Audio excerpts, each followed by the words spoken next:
Hi. To start with the recipe, first, let's prepare our bacon. You'll want to cut the bacon slices in half so they fit nicely in your air fryer basket.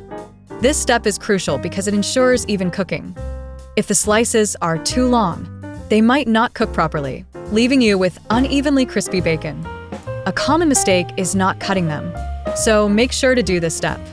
You'll know you've done it right when the pieces fit comfortably without hanging over the edges. By the way, since many of you ask about this air fryer that I use, after trying several, I found one that really makes a difference. I'll leave a link in the video description in case you're interested. Now, let's move on to arranging the bacon in the air fryer basket. Lay the bacon slices in a single layer, making sure they don't overlap. This is important because overlapping can lead to uneven cooking, with some parts being crispy and others undercooked. The trick is to give each piece its own space to sizzle. You'll know it's set up correctly when you see each slice lying flat and separate from the others. Next, set your air fryer to 350° F, which is about 175° C, and cook the bacon for 9 minutes. This temperature is perfect for rendering the fat and achieving that delightful crispiness.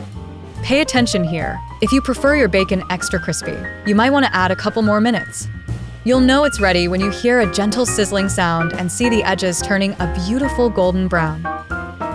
Once the initial cooking time is up, check the bacon for your desired level of doneness. If you like it crispier, feel free to cook it a bit longer, but keep an eye on it to prevent burning. The key is to find that perfect balance between crispy and chewy. You'll know it's just right when the bacon has a uniform golden color and feels firm to the touch. Finally, carefully remove the cooked bacon from the air fryer. It's important to handle it gently to avoid breaking those perfectly crispy pieces. Use tongs or a fork to lift them out and let them rest on a paper towel to absorb any excess grease.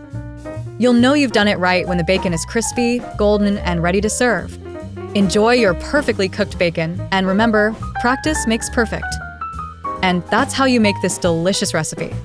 If you enjoyed it, don't forget to subscribe to the channel for more recipes like this one. Bye.